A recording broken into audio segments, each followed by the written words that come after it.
أعوذ بالله من الشيطان الرجيم بسم الله الرحمن الرحيم إن الذين يغضون أصواتهم عند رسول الله أولئك الذين امتحن الله قلوبهم للتقوى لهم مغفرة وأجر عظيم إن الذين ينادونك من وراء الحجرات أكثرهم لا يعقلون ولو أنهم صبروا حتى تخرج إليهم لكان خيرا لهم والله غفور رحيم صدق الله مولانا العظيم الصلاة والسلام عليك يا سيدي يا رسول الله الصلاة والسلام عليك يا سيدي يا حبيب الله الصلاة والسلام عليك يا سيدي يا شفيع المذنبين وعلى آلك وأصحابك يا سيدي يا رحمة للعالمين.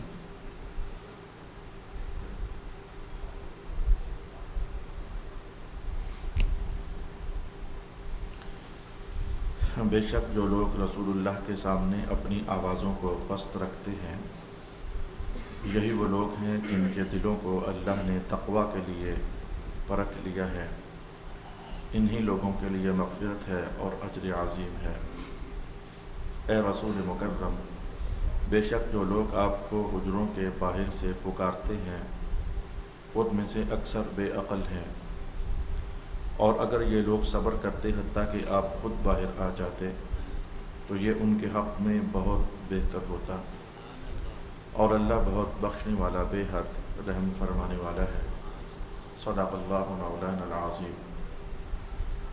اللہ رب العالمین کے فضل سے اس وقت سورہ حجرات کے مضامین آپ اور میں سیکھنے اور اللہ تعالیٰ سے سمجھنے کی توفیق پا رہے ہیں.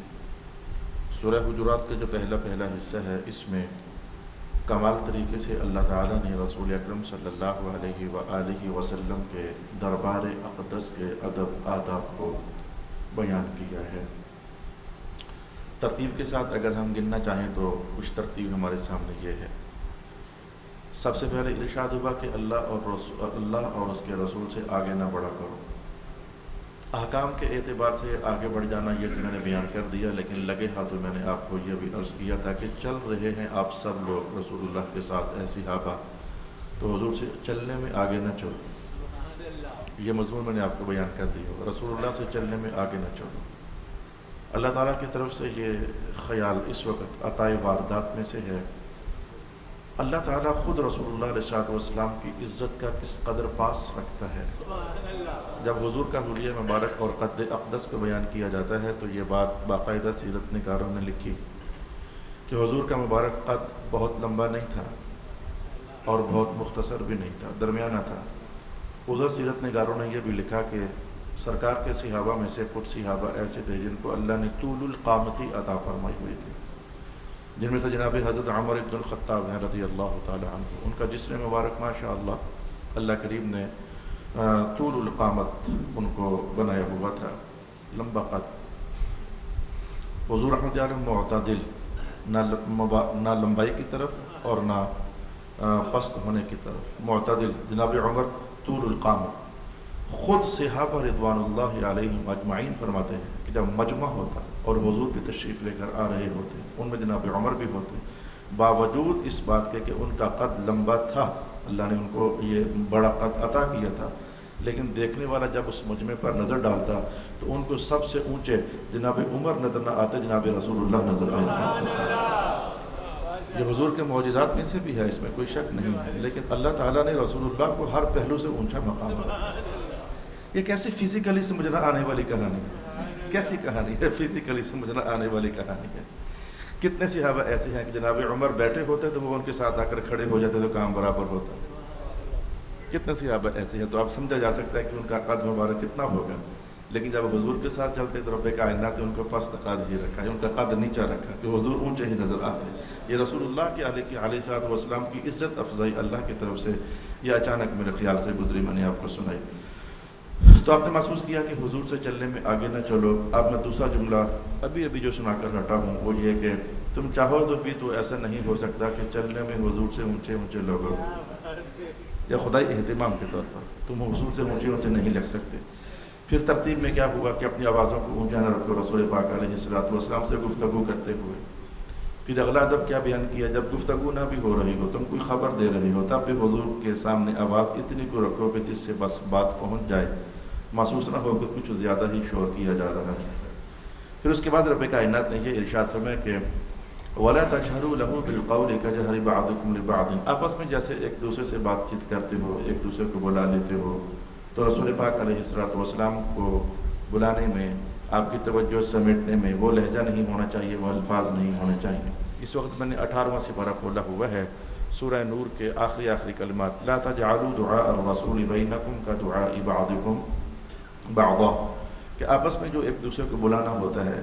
یہ سورت حجرات کے الفاظ بھی ہیں، لیکن میں نے چاہا کہ سورت تھوڑا سا پیچھے آ جاؤں تو سورت نور جو کہ ہم بڑے پرانے زمانے میں پڑھ چکے ہیں، تو رسول اللہ علیہ السلام کو کبھی مخاطب ہونا پڑ جائے، یعنی یا رسول اللہ میری ایک عرض ہے، یعنی میری ایک عرض ہے یا رسول اللہ، تو اس میں جیسے آپس میں ایک دوسرے کو بے تکلف ہو کر بلاتے ہونا، یوں نہیں، ادب میں ڈوب کر ٹوٹ کر بکھر کر حضور کو بلانا ہے۔ الفاظ کے اندر بھی انتخاب صحیح رکھنا ہے۔ ائمہ تفسیر نے بیان کیا، یا محمد نہیں کہنا ہے، یا رسول اللہ عرض کر دینا ہے، یا نبی اللہ کہہ دینا ہے۔ سینکڑوں اوصاف ہیں رسول پاک علیہ السلام کے، ان کلمات طیبات کے ساتھ رسول اللہ علیہ السلام کو تم لوگوں نے بلانا ہے۔ ہم آپس میں تو نام لے کر بلا لیتے ہیں، میں نے کبعضکم بعضا، آپس میں جیسے ایک دوسرے کو بلاتے ہو رسول اللہ کو ایسا نہیں بلانا ہے۔ یہ ادب آداب بیان ہوئے۔ سورت حجرات میں آگے لے کر چلتا ہوں۔ جب میں یہ آیت دیکھ رہا تھا ابھی قرآن پاک منگوا کر کے، لا تجعلوا دعاء الرسول، یہ ادب بھی بیان ہوا ہے اور سورت حجرات کے اندر بھی بیان ہوا ہے۔ ایک اور آیت پر میری نظر پڑ گئی، حضور کے مجلس مبارک کے ادب آداب ہی میں سے سورت نور کی جو اس سے پچھلی آیت ہے، ذرا وہ سماعت کیجئے، اللہ اکبر، انما المؤمنون الذین آمنوا باللہ ورسولہ، جو ایمان والے ہیں، حاصل معنی مؤمن، انما المؤمنون الذین آمنوا باللہ ورسولہ، حاصل معنی ایمان والے ہیں، اذا كانوا معه، جب سرکار کے ساتھ ہوتے ہیں تو ان کا ادب کیا ہوتا ہے، علی امر جامع، کسی بھی بڑے معاملے میں جب حضور کے ساتھ ہوتے ہیں، لم یذهبوا، جب وہ محفل سمٹتی ہے، جب مجلس ختم ہو جاتی ہے، لم یذهبوا، وہ جاتے تو نہیں ہیں، حتی یستأذنوہ، حتیٰ کہ حضور سے اجازت طلب کرتے ہیں، حضور گھر چلے جائیں، ہم سلام کرتے ہیں، چھٹی لے کر جاتے ہیں، رخصت لے کر جاتے ہیں۔ ان الذین یستأذنونک، تو جو اجازت لے کر جاتے ہیں، اولئک الذین یؤمنون باللہ ورسولہ، یہی تو وہ لوگ ہیں کہ جن کا ایمان اللہ کے یہاں قابل قبول ہو چکا ہے۔ اب دیکھو، پہلے کہا کہ ان کا ادب یہ ہے کہ اجازت لیتے ہیں، حضور اجازت ہم چلے جائیں، اس کے باوجود یہ کتنا نازک معاملہ تھا۔ خود ادب آداب میں سے انتہا کو پہنچی ہوئی بات ہے کہ سرکار ہم خود نہیں جائیں گے، ہم آپ سے پوچھ کر جائیں گے، حضور گھر چلے جائیں، ہم کوئی کام ہے ہمیں، گھر چلے جائیں ہم۔ تو اس کے باوجود رب کائنات نے اگلا جملہ جو ہے وہ اس سے بھی، اس کے بعد مجھے سمجھ نہیں آ رہی کہ میں ادب کا کون سا پہلو آپ کو بیان کروں۔ غور کے ساتھ سن لیجئے، جیسے میں ابھی نماز کے بعد کئی لوگ ہوتے ہیں، جب سوال و جواب کی نشست ہوتی ہے بیٹھ جاتے ہیں، تو کچھ لوگوں نے جانا ہوتا ہے، ان کو کام ہوتا ہے تو سلام کر لیتے ہیں، السلام علیکم جی، پھر ہم جانا چاہتے ہیں، کوئی کام ہے، چلے گئے۔ لیکن یہاں رب کائنات نے کہا کہ جب تک وہ پوچھتے نہیں، جاتے نہیں، جب پوچھ لے کر وہ چلے بھی جائیں نا، تو محبوب آپ نے کیا کرنا ہے، فَإِذَا اسْتَأْذَنُوكَ، جب وہ آپ سے پوچھیں کہ حضور گھر چلے جائیں، تو فَأْذَن لِمَنْ شِئْتَ، آپ کی مرضی ہے، چھٹی دیں یا نہ دیں، جتنی بھی ایمرجنسی ہے، مرضی آپ کی ہے، چھٹی دیں یا نہ دیں۔ ادب آداب کے اس پہلو کو آپ یار کہ مسلمانوں، اللہ کا شکر ادا کرو، اللہ نے آپ کو مسلمان بنا دیا ہے، اور پھر شکر ادا کرو کہ حضور کا ادب کرنے والا بنا دیا ہے۔ جو آئیں بائیں دیں کفر کی آوازیں چلتی رہتی ہیں، یہ تو قیامت تک چلتی رہنی ہے۔ اب جو کافر ہے، کیا وہ رسول اللہ کی عزت کرے گا؟ نہیں کرے گا۔ یہ جو ہر چوتھے سال، ہر چھٹے مہینے مسلمانوں کا امتحان چلتا رہے گا، کافی لوگ، شیطان لوگ جو ہیں وہ سرکار دو عالم علیہ السلام کی بارگاہ میں بدتمیزی کرتے ہیں، کرتے رہیں گے۔ ہمیں کم از کم یہ تو محسوس کرنا ہے کہ ہم یہ بہت برا کر رہے ہیں، ہمارے ایمان کا اتنا پہلو تو ہمارے اندر رہنا چاہیے۔ میں نے وہ بات روکی ہوئی ہے جس کے بعد میں نے کہا تھا مجھے سمجھ نہیں آ رہی کہ حضور کے ادب آداب ہے کیا۔ نفس گم کر دم آیت جنید با یزیدی، یا جنہیں زمانہ جنید بغدادی کہتا ہے، جنہیں زمانہ با یزید کہتا ہے، اس دربار میں آتے ہیں تو سانس لینا بھول جاتا ہے، سانس لینے میں کوئی غلطی کوتا ہی نہ ہو جائے۔ اچھا، میں کہنے لگا ہوں وہ پہلو 18ویں سے بارے میں گزرتے ہوئے ہم نے جانا ہوا ہے، لیکن میں کہنے لگا ہوں پہلو سن کر جائیں گے تو میں کہوں گا کہ اللہ سے مزید خیر کی توفیق ہی مانگیں گے ہم۔ اچھا، جب تک وہ آپ سے پوچھ نہ لیں اگر پوچھتے ہیں تو مرضی آپ کی چھٹی دیں یا نہ دیں، اور اگر آپ نے چھٹی دے دی کہ ٹھیک ہے آپ کا کام ہے تو جاؤ چلے جاؤ، رب کائنات نے کہا کہ وَاسْتَغْفِرْ لَهُمْ، جب وہ نکل کر جا رہے ہوں تو کہنا ضرور معبود کہ اللہ ان کو معاف کر دے، ضرور کہنا محبوب کہ اللہ ان کو معاف کر دے۔ اب کیا ہو گیا جو ان کو معاف کر دے؟ یہی بیان ہوا تھا کہ پوچھ کر جائیں، پوچھ کر جا رہے، آپ کی مرضی چھٹی دیں نہ دیں، آپ نے چھٹی دے دی، مرضی بھی آپ کی چلی، آپ کی مرضی چلی، چھٹی آپ نے دے دی، لیکن کہنا ایک بار کہ اللہ ان کو معاف کر دے۔ صحابہ اے اللہ ان کو معاف کر دے، ائمہ تفسیر نے کہا اب ہوا کیا ہے جو اب ان کو معاف کر دے؟ محبوب کہنا ضرور اللہ اکبر، اللہ اکبر۔ ائمہ تفسیر نے کہا کہ محبوب آپ کے پاس آ کر انہیں کوئی کام یاد آیا ہی کیوں تھا؟ اللہ اکبر، اللہ اکبر۔ کوئی یہ کہنا کہ حضور کام ہے چلے جائیں، آپ کے پاس بیٹھ کر انہیں کام آیا ہی کیوں تھا یاد؟ کوئی حد نہیں ہوگی ہے یا اللہ تیرے محبوب صلی اللہ علیہ وسلم کا یہ مقام ہے ادب جو قرآن قاری قرآن کو سکھاتا ہے۔ ہمارے پاس آ کر یا کسی اور کے پاس آ کر گھروں کے 100 کام یاد آ رہے پرواہ نہیں ہے، لیکن سرکار کے پاس آ کر کام ہی کیوں یاد ہے؟ دھیان کہیں اور گیا ہی کیوں؟ یہ توجہ میں کیوں بات آئی ہے کہ حضور اجازت ہو تو ہم گھر نہ چلے جائیں؟ کیوں یہ خیال آیا ہے؟ ان کے لیے بخشش کی دعا لازمی کیجیے گا۔ اتنا مقام ادب ہے رسول پاک صلی اللہ علیہ وآلہ وسلم کے لیے۔ اب یہ تو اچانک چلتے چلتے مجھے پچھلی بات یاد آ گئی، میں نے آپ کو سنا ڈالی۔ اپنے بچوں کو ضرور ادب سکھانا رسول پاک علیہ السلام کا، خود بھی ادب میں رہنا۔ اگر کوئی مسلمانوں کے اندر ایسے لوگ رہتے ہیں جن کی زبانوں میں کوئی ادب نہیں ہے، کوئی احترام نہیں ہے، عامیانہ لہجے میں حضور کو بلاتے ہیں، عامیانہ لہجے میں حضور کا عنوان قائم کرتے ہیں، ہرگز ایسے لوگ کم از کم، دیکھو میں آپ کے سامنے علی الاعلان کہتا ہوں، کم از کم ایسا بندہ میں اسے اپنی دوستی کے دائرے میں کبھی نہیں رکھتا ہوں۔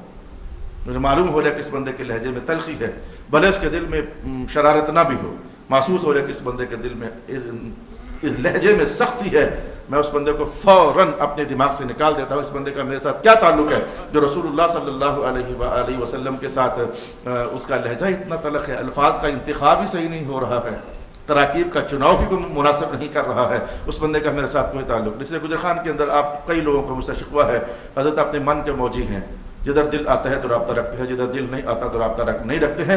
اللہ کا فضل کی بات کرتا ہوں کہ میرا رابطہ رکھنا اور میرا رابطہ نہ رکھنا اس بنیاد پر ہے جو رسول اللہ علیہ السلام نے فرما دیا، الحب للہ والبغض للہ۔ کوئی بندہ اللہ رسول سے قریب ہے، میری آنکھوں کا تارا ہے، میرے سر کا تاج ہے، اور جو ادھر وفادار نہیں ہے اس کا میرے ساتھ کیا تعلق ہے؟ چند سالوں کی زندگی کے اندر ہم لوگوں کو خوش کرتے پھریں؟ ہم کیا دنیا میں اس لیے ہیں کہ لوگوں کی خوشنودی ڈھونڈتے رہیں؟ ہرگز نہیں۔ آپ میں سے کسی کی کوئی خوشنودی مجھے مطلوب نہیں ہے، میرے مطلوب نظر صرف ایک ہے، اے اللہ کوئی ماحول ایسا ہونا رسول اللہ ہم سے خوش ہوتے ہیں، بس۔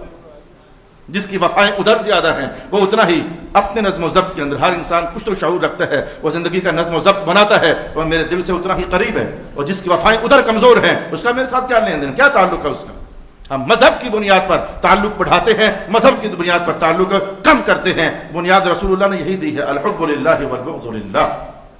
حضور کی آل کے معاملے میں، رسول اللہ کی آل کا معاملہ حضور ہی کا معاملہ ہے، اس لیے کہ حضور نے جناب زہرا پاک کو یہ سند عطا فرمائی تھی، میں ایک میرا دل اندر ہے اور اس کا ٹکڑا دیکھنا ہو تو میری زہرا کو دیکھا جا سکتا ہے۔ آل رسول کے معاملے میں جو ٹھیک ہے ہماری آنکھوں کا وہ محبت کا قبلہ ہے، محبت کا کعبہ ہے، اور جن کے لہجے سرکار کی آل کے متعلق ٹھیک نہیں ہے، میاں دور دور سے سلام، بلکہ سلام بھی نہیں۔ اللہ اکبر، اللہ اکبر، اللہ اکبر، لا الہ الا اللہ واللہ اکبر وللہ الحمد۔ ایک بار کچھ لوگ مدینہ شریف جا رہے تھے تو کہنے لگے کہ ہمارے حضرت پاکستان میں ہیں، سید زادے تھے، ہمارے حضرت پاکستان میں ہیں، ہم مدینہ جا رہے ہیں تو کیا ہم وہاں شادی کر لیں؟ ایک فریق کہتا تھا کہ ہم بیٹی بیٹے کی شادی وہاں کر لیں، دوسرا کہتا تھا نہیں پاکستان میں اس سید زادے سے شادی نکاح پڑھوائیں گے۔ میرے پاس مسئلہ آ گیا کیا کرنا چاہیے؟ میں نے کہا عجیب نہ محسوس کرنا، کسی مفتی سے جا کر پوچھ لینا۔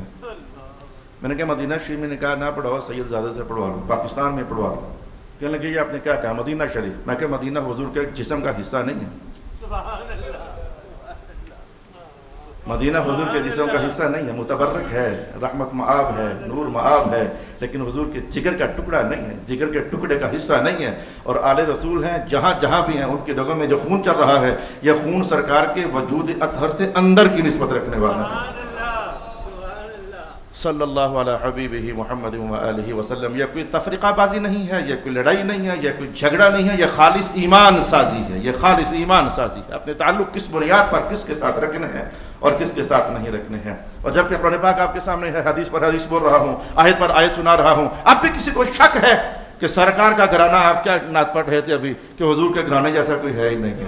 خود رسول پاک علیہ السلام نے اعلان کر دیا تھا، اور امام جعفر صادق فرمایا کرتے تھے، نحن اہل بیت لا یقاس بنا احد، ہم حضور کے جو گھرانے والے ہیں، ہم جیسا کسی اور کو خیال نہ کرنا، کسی اور کو ہم جیسا تصور بھی نہ کرنا، لا یقاس بنا احد۔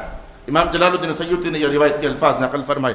اچھا، تو میں وہ ترتیب کے ساتھ ابھی میں اپنے عنوان کی طرف آگے بڑھا ہی نہیں ہوں، انا للہ و انا الیہ راجعون۔ یہ درمیان ہی میں اللہ تعالیٰ کی رحمت میرے دل میں وارد ہوتی رہی تو میں آپ کو سناتا رہا۔ تو ترتیب کے ساتھ جو ہماری آیتیں چل رہی تھیں وہ یہ ہے کہ آواز اونچی نہیں کرنی گفتگو کرتے ہوئے، آواز اونچی نہیں کرنی صرف خبر دیتے ہوئے، کوئی بات سناتے ہوئے، سرکار کو ایسے نہیں بلانا جیسے آپس میں ایک دوسرے کو بلاتے ہو، اچھا ورنہ ہو جائے گا کہ تمہارے اعمال ضائع ہو جائیں گے اور تمہیں پتہ بھی نہیں چلے گا۔ یہ بات کہنے کے باوجود آواز اونچی نہ کرنا، دو لہجوں میں کہا، آواز اونچی نہ کرنا بات کرتے ہوئے، آواز اونچی نہ کرنا خبر دیتے ہوئے، ہم کلام ہوتے ہوئے بھی آواز اونچی نہ کرنا، یہ ایک معنی تھا آیت کے پہلے حصے کا۔ اور حضور خاموش ہیں، ہم کلام نہیں ہو رہے تم سے، تم صرف آ کر کوئی بات بتانا چاہتے تو اب بھی آواز اونچی نہ کرنا ورنہ اعمال ضائع ہو جائیں گے اور تمہیں پتہ بھی نہیں چلے گا۔ اس کے بعد رب کائنات ہے جو اگلی آیت ارشاد فرمائی ہے وہ بہت ہی زیادہ قابل توجہ ہے۔ رسول اللہ کی کون سی بات ہے جو قابل توجہ نہیں ہے؟ اللہ کا کون سا کلام ہے جو قابل توجہ نہیں ہے؟ لیکن الفاظ میں غور و فکر کریں، فرمایا کہ ان الذین یغضون اصواتهم۔ آج ہم نے بس یہی سیکھ کر جانا ہے، اگر وقت میں گنجائش ہوگی تو اگلی آیت پر چلے جائیں گے۔ میں وہ بھول سے اگلی آیت تلاوت کر بیٹھا، مجھے معلوم نہیں ہے کہ میں نے وہاں جا سکنا ہے کہ نہیں، لیکن بھول سے اگلی آیت میں تلاوت کر بیٹھا۔ تو ان الذین یغضون اصواتهم، پہلے کا آواز نیچی باتیں کرتے وقت بھی، پھر کا آواز نیچی خبر دیتے وقت بھی، یہ دو الگ الگ مراحل ہیں۔ اور پھر اس کے بعد نتیجہ بیان کیا قرآن حکیم نے، ان الذین یغضون اصواتهم، جو آوازیں پست رکھتے ہیں، اولئک الذین، یہی تو وہ لوگ ہیں، امتحن اللہ، اللہ نے امتحان لے لیا ہے ان کا، امتحن اللہ قلوبہم للتقوی، ان کا امتحان ہو گیا ہے کہ یہ تقوی دار ہیں بھی یا کہ نہیں۔ آپ لوگ تقوی کا معنی سمجھتے ہو کہ نماز پڑھتا ہے کہ نہیں؟ غلط حالانکہ نہیں سمجھتے ہو۔ سچ بولتا ہے کہ نہیں؟ غلط حالانکہ نہیں سمجھتے ہو، صحیح سمجھتے ہو۔ روزے حج زکوٰۃ کرتا ہے کہ نہیں؟ یہ تقوی ہے، آپ صحیح سمجھتے ہو، غلط نہیں ہے۔ لیکن ایک ہوتی ہے نماز، ایک وہ شے بھی تو ہوتی ہے کہ جس کے بغیر نماز جتنی بھی پڑھ لو ہوتی ہی نہیں ہے اس کے بغیر۔ سادی سی بات کر دیتا ہوں، نماز جتنی بھی پڑھ لو اگر وضو ہی پیچھے نہیں ہے تو مجھے بتاؤ کہ کدھر نماز گئی تمہاری؟ وضو ہی نہیں ہے پیچھے، کدھر نماز گئی؟ یہ بھی شاید کم میں نے کہا ہے۔ ایک ہے نماز، ایک ہے نماز کی جان، میں نے پچھلی بار آپ کو عرض کیا تھا۔ ایک ہے عبادات، ایک ہے عبادات کی جان، میں نے پچھلی بار عرض کیا تھا۔ نماز سے بڑا فرض، روزے سے بڑا فرض، حج سے بڑا فرض، زکوٰۃ سے بڑا فرض، تمام فرضوں سے بڑا فرض وہ تو ادب رسول اللہ ہے صلی اللہ علیہ وسلم۔ ایک اشارہ دے کے میں نے مقصد سمجھانا ہے، میرا مطلب چونکہ تقریریں کرنا نہیں ہے، جو آیتیں ہم پڑھ رہے ہیں ان کو سمجھیں۔ میں نے پچھلی بار کہا نہیں تھا نماز ٹوٹی تو بس وہی ٹوٹی، پچھلی ساری نہیں ٹوٹ گئی۔ روزہ ٹوٹا تو بس وہی ٹوٹا، پچھلے ساری زندگی کے روزے نہیں ٹوٹ گئے۔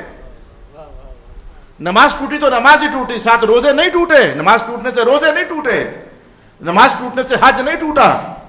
میں نے دونوں فیملیاں، نماز ٹوٹی تو وہی ٹوٹی، باقی ساری نمازیں نہیں ٹوٹی۔ نماز ٹوٹی تو نماز ٹوٹی، باقی ساری عبادات نہیں ٹوٹی۔ لیکن رب کائنات نے کیا کہا؟ اگر حضور کی بارگاہ میں ادب بجا نہ لا سکے تو نمازیں بھی گئی، روزے بھی گئے، حج بھی گیا، زکوٰۃ بھی گئے، ان تحبط اعمالکم، تمہارے سب اعمال ضائع ہو جائیں گے۔ سمجھ آ نہ گئی کہ ادب رسول، تعظیم رسول، عزت رسول یہ نمازوں سے بھی بڑا فرض، روزوں سے بھی بڑا فرض، حج سے بھی بڑا فرض اور زکوٰۃ سے بھی بڑا فرض۔ اب آؤ، یہ ساری باتیں دہرائی کی میں نے، آیت سمجھانا میری مجبوری تھی جو اب میں پڑھ چکا ہوں۔ مولا کائنات نے کہا اے اللہ کریم کون سا تقوی دار ہے، کون سا تقوی دار نہیں ہے؟ کہا جن کی آوازیں نیچی ہیں اللہ نے امتحان لے لیا، یہ تقوی دار ہے۔ اب سادے لفظ میں معنی سمجھ آ نہیں رہا ہے، جو ادب میں کامیاب ہو گیا تقوی بھی انہی کا اللہ کے ہاں قابل قبول ہے۔ جو ادب میں کامیاب نہیں ہے ان کا کیا تقوی ہے؟ رسول پاک علیہ السلام نے فرمایا نہیں تھا، ایک بار نہیں، دو بار نہیں، تین بار نہیں، چار بار نہیں، یہ صحابہ کا انداز ہے۔ وہ کہتے ہوتے تھے یہ جو بات میں کہنے جا رہا ہوں میں نے حضور سے ایک بار نہیں سنی، دو بار نہیں سنی، تین بار نہیں سنی، چار بار نہیں سنی، 11 تک میں نے پڑھا، 11 بار نہیں سنی، میں نے اس سے بھی زیادہ بار سنی ہوئی ہے۔ ہم اس کو کہتے ہیں کہ ایک آدھ بار کی بات نہیں ہے، بڑی مرتبہ ایسا ہوا. صحابہ کہتے ہیں 11 مرتبہ تک میں نے یہ بات نہیں سنی، بلکہ اس سے بھی زیادہ مرتبہ سنی ہے. تو کیا بات رسول پاک صلی اللہ علیہ وآلہ وسلم سے سنی ہے؟ تو میں کہتا ہوں ایک بار نہیں، 2 بار نہیں، 3. قرآن پاک نے کیا کہا کہ جن کی آوازیں نیتی ہیں، جو ادب میں کامیاب ہو گئے، رب کائنات ان کے دلوں کو تقوی کے لیے منتخب کر لیا، ان کا تقوی بھی قابل قبول ہو گیا.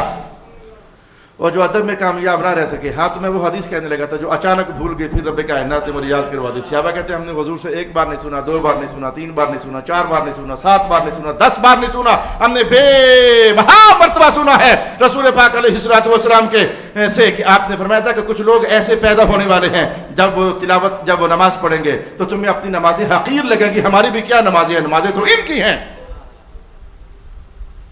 تلاوتیں کریں گے تو تمہیں اپنی تلاوتیں بھول جائیں گے، کیا ہماری تلاوت تو ان کی ہے. بظاہر تقوی کا لباس تو ان کا ہے، نہ ہماری ان کی نماز کے مقابلے میں کوئی نماز. اتنا خشوع، اتنا خضوع، اتنا انہماک، اتنی فکر اور اتنا انغماک اللہ کی محبت میں ڈوب کر نماز پڑھنے کا. حضور خود فرمائے نمازیں ان کی اتنی عالی شان ہوں گی کہ تمہیں اپنی نمازیں حقیر لگیں گی. یہ مولوی صاحب کے الفاظ ہی نہیں ہیں، یہ سرکار دو عالم علیہ الصلوۃ والسلام کے الفاظ ہیں. لیکن اگلے الفاظ جو حدیث کے آخری الفاظ ہیں وہ کیا ہے؟ اگرچہ ٹھیک ہے کہ وہ باتیں بھی حضور نے فرمائی ہیں کہ وہ ٹینٹ زیادہ کرواتے ہوں گے اور ان کی ٹانگیں کافی ننگی ہوں گی، یہ حضور نے فرمائی ہے، ٹھیک ہے. لیکن میں جس جملے کی طرف لے کر جا رہا ہوں، حدیث کے آخری الفاظ یہ ہیں لیکن ان کا ایمان ان کے گلے سے متجاوز ہو کر نیچے دل تک نہیں جا رہا ہوگا. اب میں 3 مرحلے آپ کے سامنے کرنے لگا ہوں. ایک بندہ وہ ہے جس کا ظاہر کا تقوی سلامت، لیکن اندر سے سرکار دو عالم علیہ الصلوۃ والسلام کے معاملے میں اس کے لب و لہجے ٹھیک نہیں ہیں، ادب آداب کے معاملات ٹھیک نہیں ہیں. ایک وہ ہے جس کا تقوی سلامت نہیں ہے، نماز نہیں پڑھتا ہے، مثلا کم پڑھتا ہے، بے احتیاط نہیں کرتا. کسی ایک عبادت کی بات کر لیتے ہیں، ورنہ تمام عبادات کا حال یہی ہے.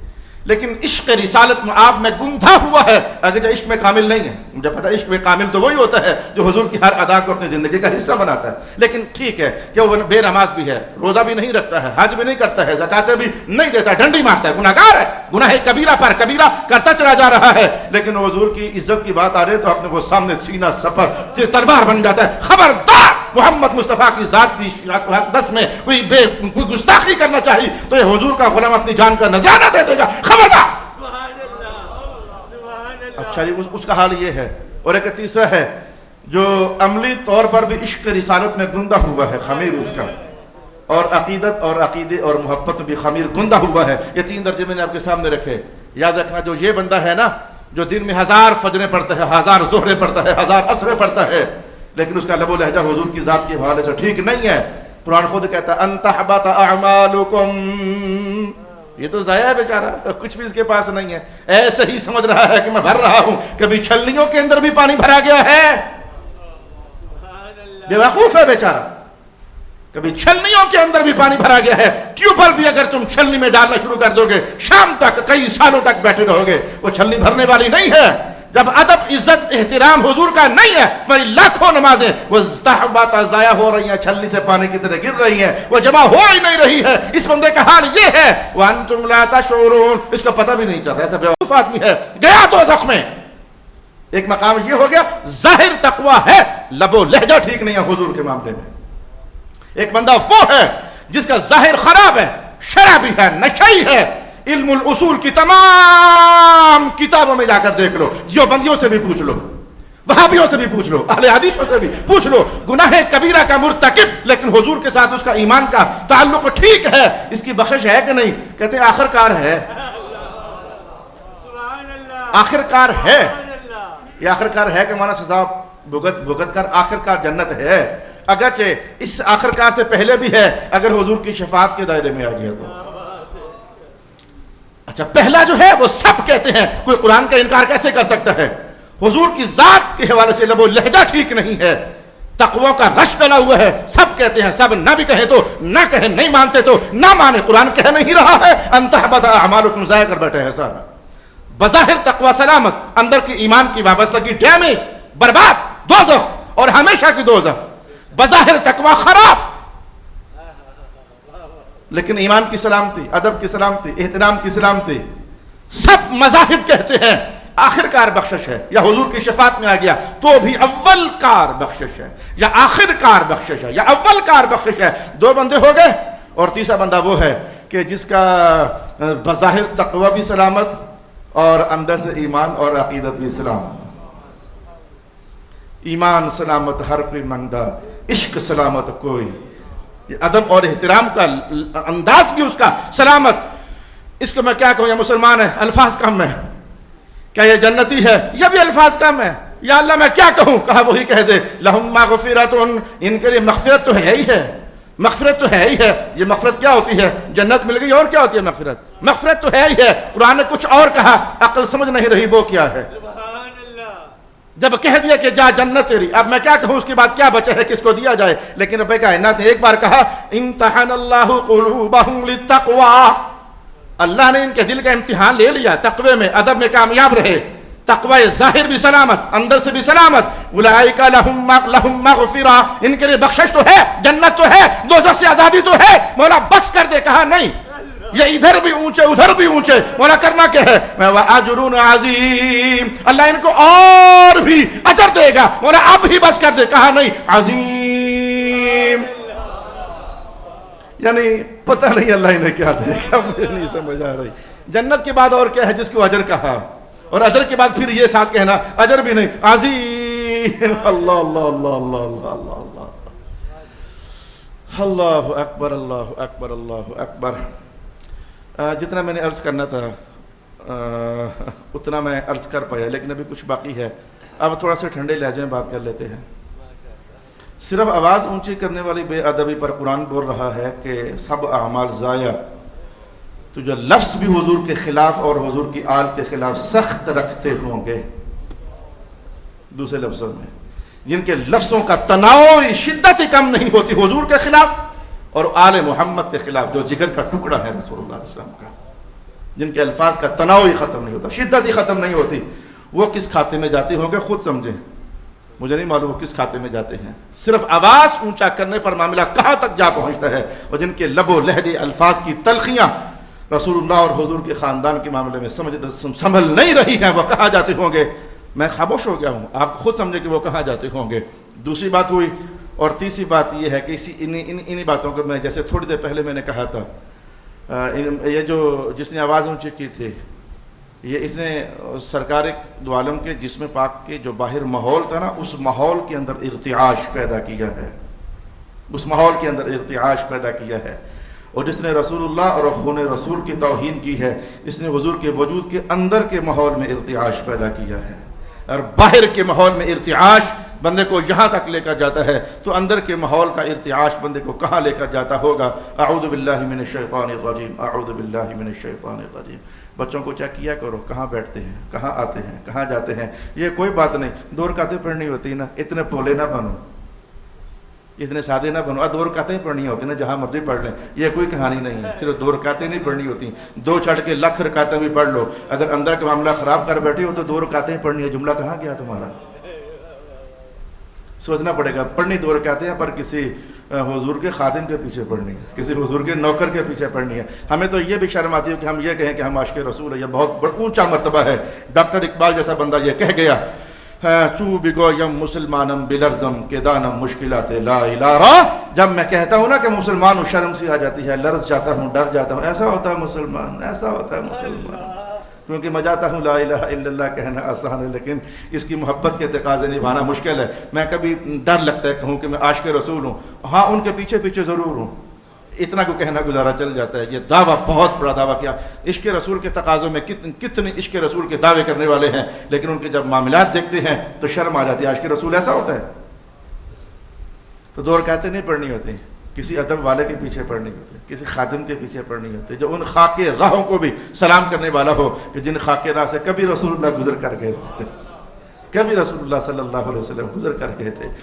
ان الذین یغضون اصواتهم، بے شک وہ لوگ جو اپنی آوازوں کو نیچے رکھتے ہیں، عند رسول اللہ، رسول اللہ کے پاس. اولئک الذین، یہی تو وہ لوگ ہیں. اس لہجے میں دیکھو، ایک ہے کہ یہ لوگ، کہا یہی لوگ. پتہ نہیں آپ کو، پتہ نہیں فصاحت آپ کی کدھر گئی ہے. اور میاں صاحب نے کہا ایسا نہیں ہوں یار وٹونا، سونے بھلے ملن ہزارہ، ایسا نہیں ہوں یار وٹونا، وہ اسے نہیں ہوں میں بڑا زور ہے۔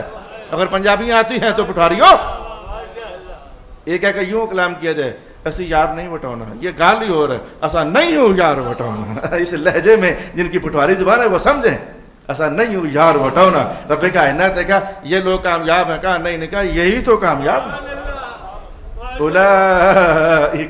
یہی تو ہے، یہی انہی کو تو اللہ نے منتخب کیا ہے۔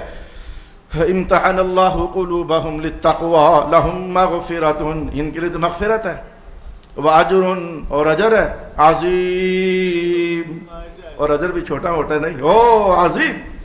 یہ عظیم وہ لفظ ہے جو رب کائنات نے حضور کی شان میں کہا تھا، انک لعلی خلق، نہیں خلق عظیم، یہ وہی لفظ ہے، لا الہ الا هو رب العرش العظیم۔ یہ دنیا کتنی بڑی ہمیں نظر آتی ہے، کتنی بڑی، حضور فرماتا ہے مچھر کا پر، اتنی بڑی دنیا مچھر کا پر۔ قرآن نے کہا قلیل قل متاع الدنیا قلیل، تو اللہ کے ہاں اتنی بڑی کائنات مچھر کے پر سے زیادہ حیثیت نہ رکھے، پھر جس چیز کو اللہ عظیم کہے گا اس کا حال کیا ہوگا۔ یہ کسی فقیہ کا قول میں نے تھوڑا رکھا ہے، اللہ کا کلام آپ کے سامنے رکھا ہے۔ اتنی بڑی کائنات تو قلیل ٹھہرے، مچھر کا پر ٹھہرے، جس کو اللہ عظیم، اللہ کے کاغذوں میں جو عظیم ہوگا اس کا مقام کیا ہوگا۔ اچھا میں خود ویسے چاہ رہا تھا کہ اگلی آیت شروع نہ ہی ہو، میں ویسے چاہ رہا تھا، پڑھ تو بیٹھا کیونکہ اس کے اپنے مستقل تقاضے ہیں۔ آیت کا ترجمہ سن لیجئے، ان الذین ینادونک من وراء الحجرات، پہلے کہا آوازیں اونچی نہ کرنا، نہ کرنا، نہ کرنا، نتیجے تک بات پہنچائی، کہا کچھ لوگ آئے تھے آوازیں اونچی کی تھیں۔ آواز ایک ہی بات کو بار بار قرآن، آپ پنجابی کے اندر کہتے ہو رگڑا لگانا، یہ لفظ ادھر اٹھا کر ادھر پھینک دو، میں کہتا ہوں قرآن پاک ایک ہی بار کو، ایک ہی بات کی آواز حضور کے ادب کے عنوان کو بار بار بار بار اٹھا رہا ہے۔ لفظ رگڑا انسانوں کا ادھر رکھو، بار بار اٹھا رہا ہے۔ کچھ لوگ آئے تھے انہیں آوازیں دی تھی، رب کائنات نے ان کا کچھ حوالہ بیان کیا ہے، تو ان کی آوازیں دینے سے پہلے کیا چل رہا تھا اور ان کی آوازیں دینے کے بعد کیا ہو گیا، یہ فیصلہ انشاءاللہ العزیز ہم اگلی نشست میں جانیں گے۔ وآخر دعوانا الحمدللہ رب العالمین۔